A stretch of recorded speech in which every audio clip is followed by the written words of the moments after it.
Hello everyone, so my name is Alok Kumar Tripathi and I'm selected income tax inspector through सीजल 17 batch with all India rank 17। तो जो कल आप लोगों की demand थी कि पहले तो सीजल टायर 1 की प्रिपरेशन स्ट्रेटजी कवर करी जाए, तो उसको लेकर के मैंने एक ओवरऑल वीडियो कल बनाया था और फिर मैंने ये भी बोला था कि आपको जो चारों सब्जेक्ट्स हैं उनकी अलग अलग स्ट्रेटजी भी मिलेंगी इन डिटेल। तो पहले अगर आपको एक ओवरव्यू चाहिए प्रिपरेशन कैसी करनी है, कितने क्वेश्चंस करने चाहिए, क्या बुक लिस्ट रहनी चाहिए, तो वो आप जाइए इसके पहले वाली वीडियो चेक करिए, आपको आई बटन में लिंक मिल जाएगा, ऊपर आप आई बटन पर क्लिक करके वीडियो पर पहुँच सकते हो।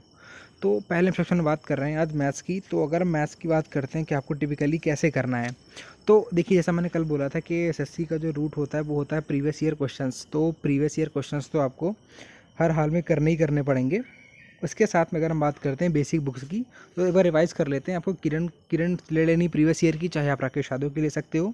उसके अलावा आपको एक सेपरेट बुक ले लेनी है अर्थमेटिक की और एडवांस की, और उसको अप्रोच करना है ऑफलाइन मॉक टेस्ट। ये सब हम कल वाली वीडियो में डिस्कस कर चुके हैं, तो आप पहले जाके उसको देखिए अगर आपने नहीं देखा है तो।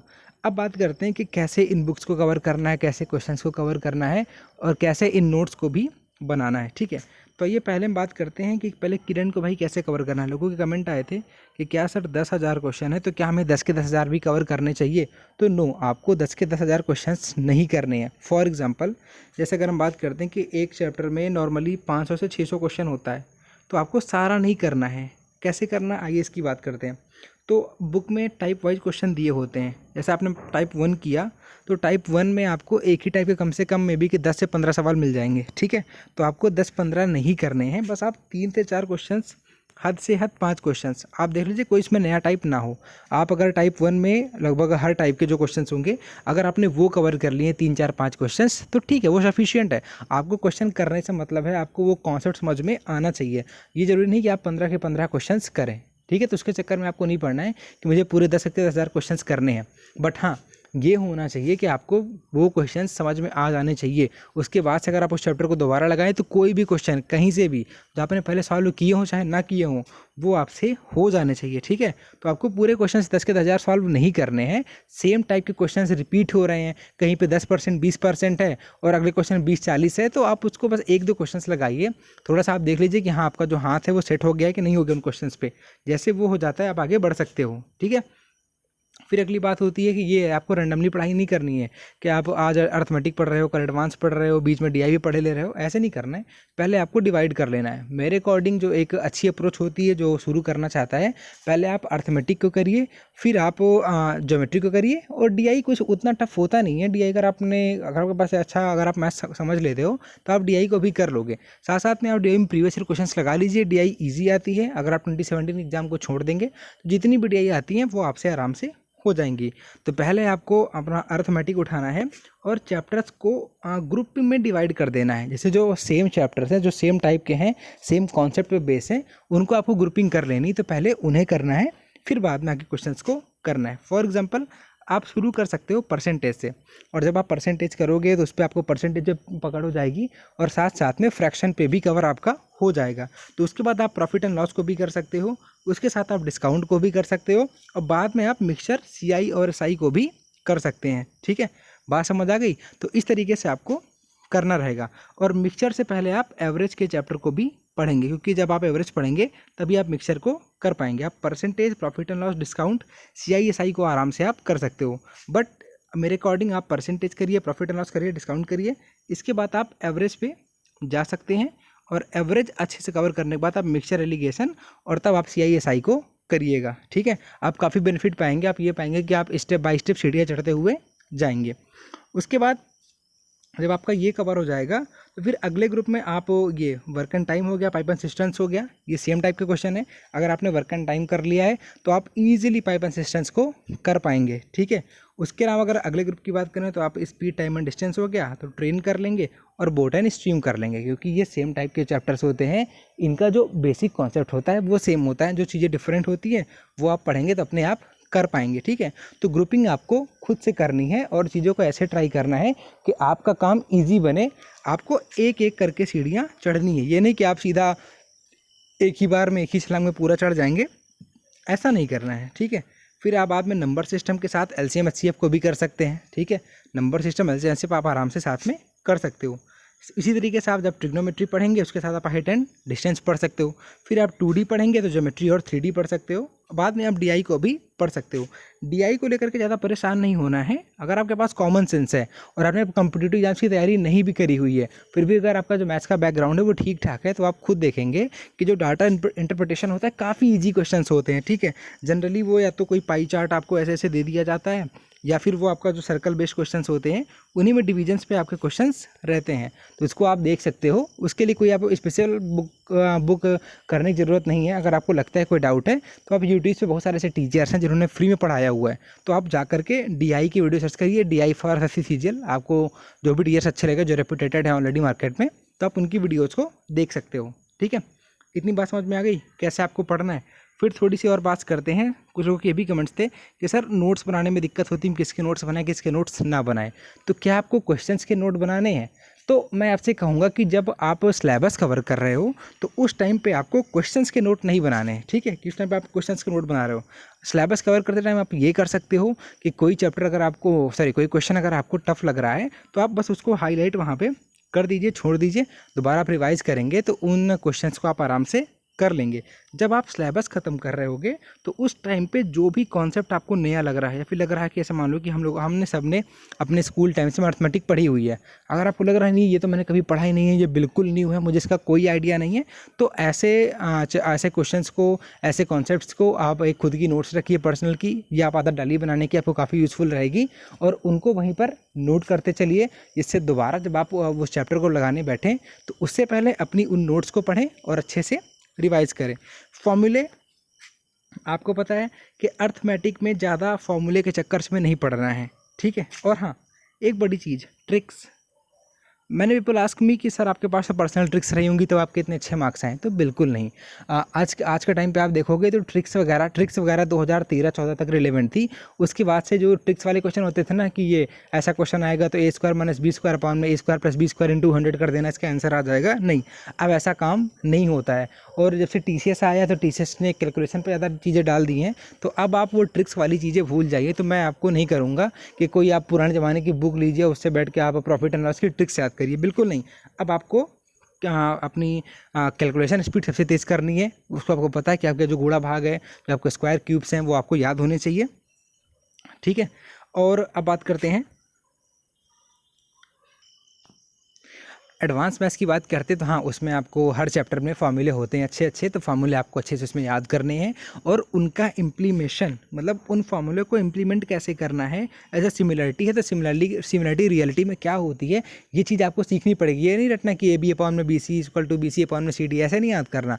आप पहले समझिए कि वो चीज़ होती क्यों। अगर आप याद करोगे, क्वेश्चंस कहीं से घूम के आएगा, 2017 जैसा पेपर खुदा न खास्ता अगर बन जाता है तो आपको वहाँ पर ट्रबल हो सकती है। तो एडवांस मैथ्स में ट्राई करिएगा कि आप कॉन्सेप्ट के साथ चलें। भले आपको एक चैप्टर में पढ़ने में आपको 10 दिन लग रहे हैं, ठीक है, कोई 2 दिन में कर रहा है, आपको वो चीज़ नहीं देखनी। हो सकता है वो पढ़ने में आपसे ऑलरेडी तेज़ हो, उसकी जो समझने की क्षमता वो आपसे तेज़ हो, उसके चक्कर में नहीं जाना है। आपका कंपटीशन खुद से होना है, दूसरे से आप बाद में देखिएगा। जब आप सिलेबस ख़त्म कर रहे हो तो आपका टारगेट होना चाहिए जो चीज़ आपने एक बार में पढ़ी है वो आपको ज़्यादा से ज़्यादा ग्रैस्प हो जाए आपके माइंड में। उसके लिए तभी होगा जब आपको कॉन्सेप्ट अच्छे से तैयार होंगे। तो एडवांस मैथ्स में आपको कॉन्सेप्ट के साथ फॉर्मूले वगैरह तैयार करने हैं, ट्रिग्नोमेट्री के भी। और हाँ, ट्रिगो की बात करते हैं तो क्या कुछ लोग ये कह रहे थे कि क्या सर वो IIT लेवल के क्वेश्चन आ जाते हैं क्या कई बार। देखिए 2017 में शायद था कि 1-2 शिफ्टों के जो क्वेश्चंस थे वो बाई चांस IIT नहीं कहूँगा मैं, उन्हें कहूँगा क्लास 12th की ट्रिग्नोमेट्री उठा करके डाल दिए गए थे। इट डजेंट मीन कि आपको IIT की वो बुक लेकर के बैठ जानी, बिल्कुल नहीं। आपके टाइम पे जो ट्रिग्नोमेट्री आ रही है, आप क्वेश्चंस को आराम से वैल्यू पुटिंग पे कर सकते हो। वैल्यू पुटिंग पे नहीं आता तो जो सिंपल से कॉन्सेप्ट होते हैं, सिंपल से फॉर्मूले होते हैं, sin 2a cos 2a tan 2a के, उन पे बेस्ड क्वेश्चंस आप आराम से कर सकते हो। बस आपको फॉर्मूले अच्छे से याद कर लेने हैं, आपके जुबान पे रटे हुए होने चाहिए, कुछ अलग आपको नहीं करना है। ठीक है, तो ये हो गई बात मैथ्स की। अब आते हैं हम इंग्लिश पे। ठीक है, तो इंग्लिश को लेकर भी अगर आपको ऊपर से ओवरव्यू चाहिए तो आप पुरानी वीडियो जाइए, उसमें देखिए। हम यहाँ पे बात करेंगे उससे आगे बढ़ने की। फिलहाल ये कुछ चीज़ें हैं, previous year questions, SP Bakshi book for vocabulary, brain to paramount या फिर fluent English for grammar, MBA application previous years, बहुत मस्ट हैं, आपको क्वेश्चंस करने हैं, और ऑफलाइन या फिर ऑनलाइन मॉक टेस्ट। तो ये इसके बारे में मैंने कल डिस्कस किया था। आज हम इससे आगे चलेंगे कि इन बुक्स को कैसे पढ़ना है और क्या क्या चीज़ें इन बुक से पढ़नी है। तो शुरू आपको करना है ग्रामर से और वोकेबलरी से। आपको डेली 1 से 1.5 घंटे आप पहले शुरू में ग्रामर को देंगे, बाद में ग्रामर आपको उतनी नहीं पढ़नी होती, ग्रामर आपको बस शुरू में ही पढ़नी होती है। आपको फिर वोकेबलरी को भी लगभग 1 से 1.5 घंटा शुरू में देना है। शुरू में पैनिक नहीं होना कि सर मैं 12 घंटे नहीं पढ़ पा रहा हूँ। 12 घंटे कोई नहीं पढ़ता, मैं भी नहीं पढ़ता था। हाँ, कभी कभार हो जाता था कि आधा आदमी पढ़ लेता था, बट नॉर्मली आप 6 से 8 घंटे पढ़ रहे हो तो वो सेल्फ सफिशिएंट रहता है आपके लिए, ठीक है। तो अब बात करते हैं कि आपको ग्रामर और वोकेबलरी शुरू करनी है। आप शुरू में 1.5 घंटे दोनों को दे सकते हो, या फिर कम टाइम है तो 1 घंटे आप दोनों को दीजिए। और एक ग्रामर आपको ज़्यादा नहीं पढ़नी, वो मैं आपको ऑलरेडी बता चुका हूँ, ठीक है। अब बात करते हैं भाई ग्रामर में क्या शुरू करें, तो आप नाउन से शुरू कर सकते हो। नाउन, प्रोनाउन, फिर आप adjective, verb, adverb, preposition, interjection, conjunction, इन पे धीरे धीरे पढ़िए आप। सॉरी। और अगर बात करते हैं कि वोकैबुलरी में आपको शुरू में क्या पढ़ना चाहिए, ठीक है, तो आइए बात करते हैं। पहले हम बात करेंगे मीनिंग ऑफ वर्ड्स। आपको एसपी बक्सी उठानी है और उसमें शुरू में जो कुछ इंग्लिश वर्ड्स दिए हुए हैं और उनकी इंग्लिश में ही कुछ मीनिंग्स दी हुई हैं, उनको आपको याद करना है। आप ट्राई करिए कि उनकी हिंदी मीनिंग्स को भी समझिए और साथ साथ में उनका इम्प्लीमेंशन भी देखिए कि कोई वर्ड अगर आता है तो वो नाउन है कि प्रोनाउन है कि एडजेक्टिव है, वो क्या है और किस सेंस में उसका यूज होता है। इन सारी चीज़ों के लिए आप गूगल की हेल्प लीजिए। जो भी आप वर्ड पढ़ रहे हो, आपको नया लगता है, आप गूगल पर जाइए, सर्च करिए, उससे रिलेटेड देखिए क्या चीज़ें आपको मिल रही हैं, क्या एग्जाम्पल मिल रही है, न्यूज़पेपर में यूज हुआ है तो किस सेंस में यूज हुआ है, ठीक है। इससे आपकी जो समझ है इंग्लिश की वो बढ़ती है। आपको रटना नहीं है, आपको लिटरली उसका यूज करना सीखने की, उन वर्ड्स को आपको यूज कैसे किया जाना है रियल सेंस में। वरना पता लगा एग्जाम में 4 ऑप्शन आते हैं क्लोज टेस्ट में, तो चारों आपको सही लग रहे होते हैं, तो रीज़न ये होता है कि आपको उन चारों का रियल सेंस में यूज ही नहीं पता होता है, तो वो यूज आपको पता करना है। साथ साथ में आप इडियम्स एंड फ्रेजेस को भी शुरू में पढ़ना शुरू कर सकते हो। बाद में आप Fraser verbs, one word substitution, antonym और साइनोनिम। अब बात करते हैं कि भाई एंटोनिम साइनोनिम कैसे याद करना है। तो कुछ लोग मुझसे पूछते हैं कि सर जैसे एक वर्ड दिया होता है उसके साथ में 1, 2, 3, 4 दिए होते हैं, तो क्या हम ये वर्ड याद करें और फिर चारों याद करें? बिल्कुल नहीं, मैंने कभी भी इस तरीके से याद नहीं किया था। मेरा सिर्फ फोकस ये था कि जो इस तरफ वर्ड दिया होता है उसकी हिंदी मुझे पता होनी चाहिए और उसका यूज़ मुझे पता होना चाहिए। अगर जो मेन वर्ड है उसकी आपको हिंदी पता है, उसका जो रियल सेंस है वो पता हुआ है, तो ऑप्शंस आपको 4 रहते हैं, उनमें से 2 ऑप्शंस तो आराम से एलिमिनेट हो जाते हैं। और अगर आपकी वोकैबुलरी आपने ज़्यादा पढ़ रखी है तो वो आपको आराम से याद हो जाएगी, ठीक है। तो अब ये नहीं कि आपने पहले इधर वर्ड पढ़ा फिर उसके चारों एंटोनिम याद कर रहे हो, नो, वो बहुत ज़्यादा फूलिश होगी। वो जो उसका कॉस्ट बेनिफिट रेशियो है वो बहुत कम रहेगा, बिल्कुल वो चीज़ आपको फ़ायदा नहीं करने वाली है। तो बस आपको वर्ड्स की मीनिंग याद करनी है कि वो किस सेंस में यूज होते हैं, ये नहीं याद करना कि इसके 4 एंटोनिम थे, ऐसा बिल्कुल नहीं करना, ठीक है। बस आपको उसकी हिंदी मीनिंग और उसका यूसेज आपको याद करना है। फिर बात करते हैं कि शुरू में 4-5 महीने आपको बिल्कुल बॉदर नहीं होना है कि मैं कैसा पढ़ रहा हूँ, मेरे नंबर कितने आ रहे हैं, बिल्कुल नहीं। आप 2-3 महीने बाद आप मॉक लगाना प्रीवियस ईयर क्वेश्चंस के शुरू कर सकते हो, बट बॉदर नहीं होना है। बट एक बार जब आपको पढ़ते पढ़ते आराम से अगर 4-5 महीने फिर 6 महीने हो चुके हैं, तो उसके बाद फिर आपको अपनी प्रिपरेशन को जज करना शुरू कर देना है। फिर वो आपका अगर आपके तब भी अगर मार्क्स आपके कम आ रहे हैं, फिर अगर आप बेसिक से क्वेश्चंस नहीं कर पा रहे हो, तो that should be a alarm for you कि आपने अभी तक क्या गलतियाँ करी हैं, उन पर आपको दोबारा से काम करना है। तो 4-5 महीने बाद आप मॉक पेपर्स को लगाना शुरू कर सकते हैं। और अब बात करते हैं कि अगर कॉम्प्रिहेंसन, कुछ लोग कहते हैं कि सर मुझे कॉम्प्रिहेंसन नहीं हो पाता, भाई जैसे क्लोज टेस्ट हो गया आपका, या फिर पैसेज हो गया, या फिर पैरा जंबल्स हो गए, ये आपसे नहीं हो पाते हैं, तो इनको कैसे टैकल किया जाए, ठीक है, स्पेशली हिंदी मीडियम वाले। तो देखिए, सबसे सिंपल सी स्ट्रेटजी मैं आपसे कहूँगा कि डेली न्यूज़पेपर पूरा आपको नहीं पढ़ना, पूरा पढ़ोगे तो 3 घंटा उसी में लगा दोगे और कोई बेनिफिट निकलेगा नहीं। आप बस आराम से कोई एक सेक्शन जो आपकी पसंद का हो, वह स्पोर्ट्स का हो सकता है, इंटरनेशनल का, बॉलीवुड का, कोई भी, उसको आप पढ़ना शुरू करिए। और आपको उस दिन तक पढ़ना है जब तक आप फ्लो में उस चीज़ को पढ़ना सीख जाएं और आपको वो वर्ड लिटरली क्या कह रहा है ये आपको समझ में आने जिस दिन लग जाए। भले आपको 2 महीना लगे, 3 महीना लगे, 4 महीने लगे, आपको उसी दिन तक पढ़ना है जिस दिन से आप वो एक लाइन को दोबारा नहीं पढ़ेंगे। मतलब आपने एक बार वो लाइन पढ़ ली तो आपको उसका मतलब क्लियर हो गया, उसी दिन आप समझ जाइए कि हाँ अब मेरा कॉम्प्रिहेंशन है वो एक अच्छे लेवल पे जा चुका है। पढ़ने के लिए आप द हिंदू या फिर इंडियन एक्सप्रेस कोई भी यूज कर सकते हो। मेरे अकॉर्डिंग आप इंडियन एक्सप्रेस पढ़िएगा, फ़ायदे में रहेंगे। द हिंदू थोड़ा सा ज़्यादा टफ हो जाता है, ठीक है।